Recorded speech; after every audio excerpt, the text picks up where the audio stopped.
Okay, so to kick things off today, I want to try a little experiment. Oh, okay. I'm in. I want you to mentally travel back in time with me, let's say. Yeah. Let's go to 1992. 1992. Got it. You're walking into a newsagent. Maybe you're in Paris or Montreal. Yeah. You head straight for that magazine rack. Okay, I'm there. I can almost smell the paper, that specific kind of cheap, glossy paper smell. Exactly. And you pick up a video game magazine. The cover is just chaotic, right? All these bright colors promising cheat codes for Street Fighter 2 or something. It's not like the Bible. It was. It was the internet before we had the internet. Now, hold that image. Picture the person reading it. Or maybe better, the person the magazine is talking to. Who do you see? Well, yeah, if we're going with the default from 1992, Right?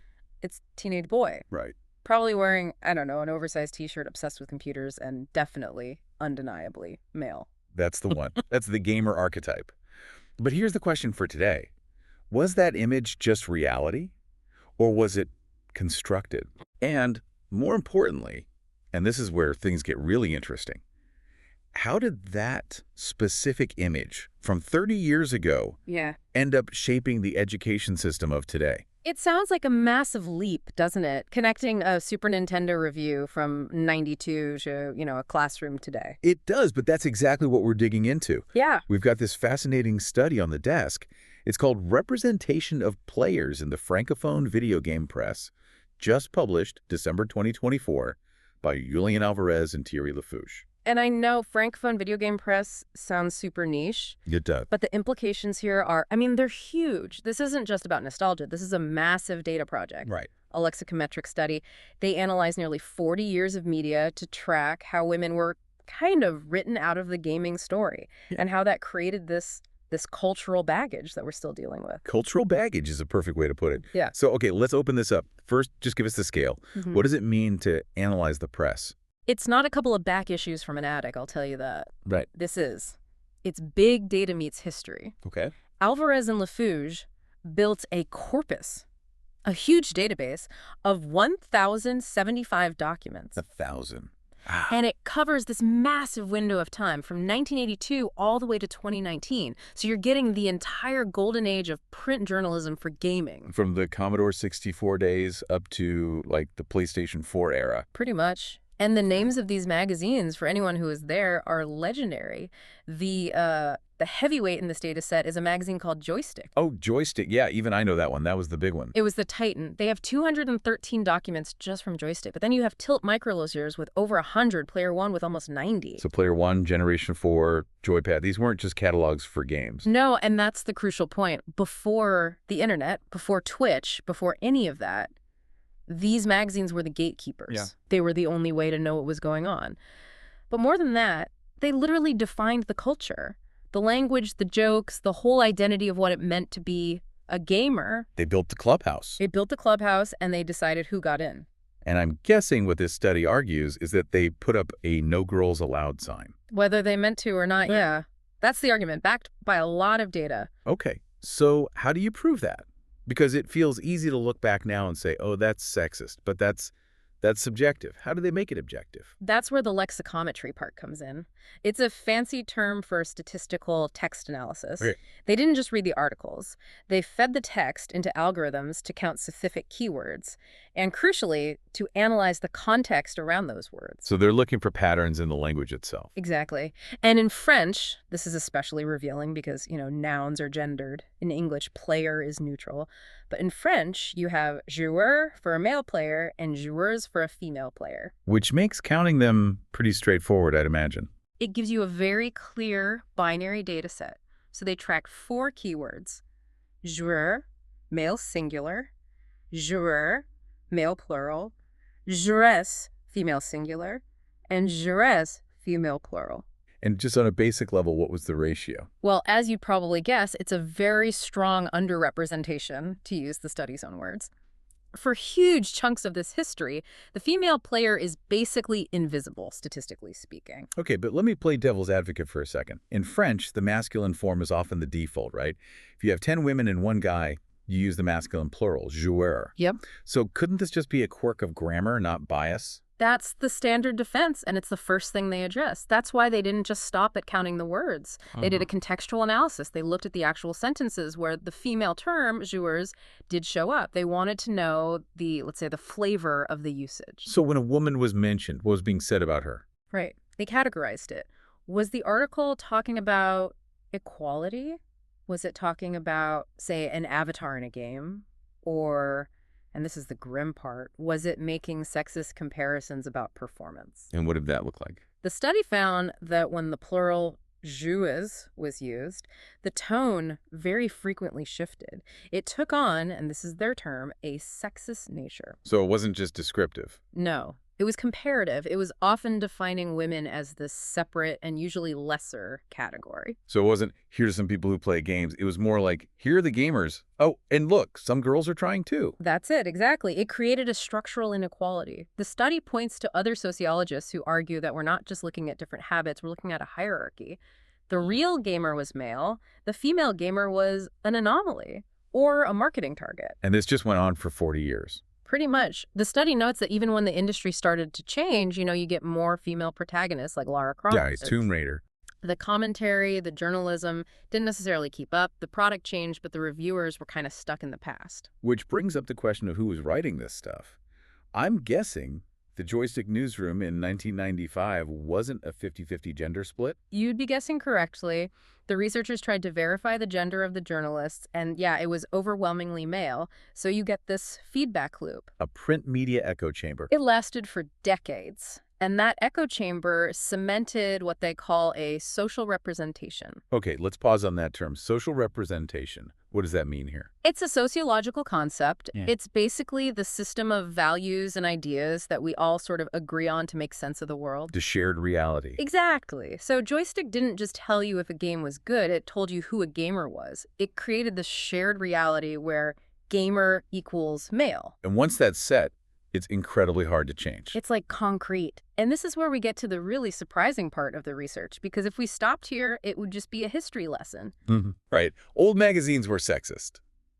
Not exactly breaking news. No. But Alvarez and Lafuge connect this history to a huge issue in modern education.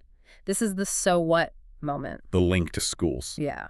Specifically to the idea of ludopedagogy. Ludopedagogy. Okay, that's a mouthful. Break that down. It's simpler than it sounds. Ludo is from the Latin for play or game. Pedagogy is the method of teaching. So using games to teach. Bingo. Using Minecraft for architecture, Assassin's Creed for history, that kind of thing. Which is a huge trend right now. It's massive. And we have so much data showing how effective it can be for engagement, problem solving, all of it.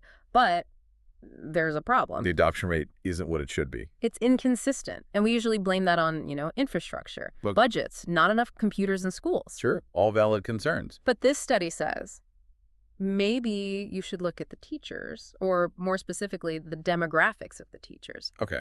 The study pulls up stats from around 2006, and you have to ask why 2006. Well, that's when the Joystick generation, Yeah. the kids from the 90s, would have been entering the workforce. You got it. The timeline lines up perfectly. The gamers of the 90s are the teachers of the 2000s. And who are those teachers?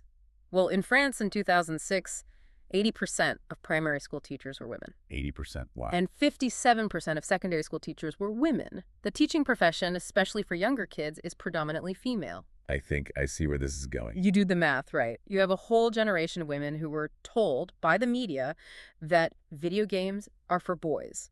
They were invisible in the magazines, or they were the punchline. The culture was not for them. And now, 15 years later, someone hands them a controller and says, hey, you should use this to teach fractions. What's their gut reaction going to be? Exactly. What is their social representation of that object? It isn't a neutral tool for them. It's an artifact from a culture that actively excluded them. So the reluctance to use games in the classroom might not just be about being bad with computers. It's a form of cultural baggage. It's a cultural barrier is the term they use. But yeah, it's almost like a mild form of cultural trauma. If you've been told your whole life this space isn't for you, why would you fight to bring it into your classroom? So those 90s magazines actually conditioned a generation's attitude towards the medium. It's the butterfly effect. A sexist joke in a 1992 magazine flaps its wings, and in 2024, a kid might not get to learn with Minecraft because their teacher has this unconscious aversion to it. That really proves that representation isn't just some buzzword. It has these long-term structural consequences that last for decades. We are living in the shadow of those editorial decisions from the 90s. The social representation created by Joystick is still doing work today, blocking innovation. So does the study offer any way forward? Or is it just diagnosing the problem? It's mostly a diagnosis, but by identifying the link, that's the first step, right? They're basically saying, if we want ludopedagogy to work, we can't just throw tech at teachers. You have to deconstruct that old social representation first. We have to actively undo 40 years of bad press. It's like the entire medium needs a rebranding campaign aimed squarely at educators. And the thing I can't get out of my head is this idea of lag time. We always judge media by its immediate impact. Right. Did it get clicks? But the real impact is generational. The media we're consuming right now, the TikToks, the YouTube videos, we think they're disposable, but they're building the social representations for the next 30 years. So if we look at the content being made now in 2024, who's being lushed out? Who's being made fun of? Because those are the people who 30 years from now might be turning away from a whole field of technology or science. Exactly. The researchers are essentially asking us to look at the now with a historical lens. If a magazine from 1995 is still influencing a teacher in 2024, then what we're creating now is shaping the classrooms of 2050. That is a terrifying thought. It's terrifying, but it's also kind of empowering, because it means if we get representation right now, Right. if we make the language inclusive now, we're actually solving problems for the future. We're clearing the path. It really changes how you look at a simple game review. It's never just a review. It's another brick in the cultural wall.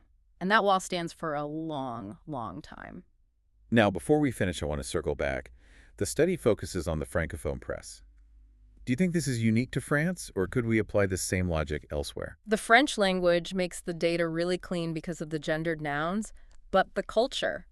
No, absolutely not. This applies everywhere. So you think, like, Nintendo Power in the US or CVG in the UK had the same problem? Without a doubt. They all shared that boys' club DNA in the 90s. The grammar is different in English, but the feeling of exclusion was a global phenomenon in gaming back then. So the American or British school systems are probably dealing with the exact same ludopedagogy lag. I would bet my career on it. Yeah. The magazines had different names, but the message, "No Girls Allowed," was broadcast on every frequency. It's a global hangover from the 90s. That's the perfect way to put it, a global hangover. Well, that is a sobering thought, but a really necessary one.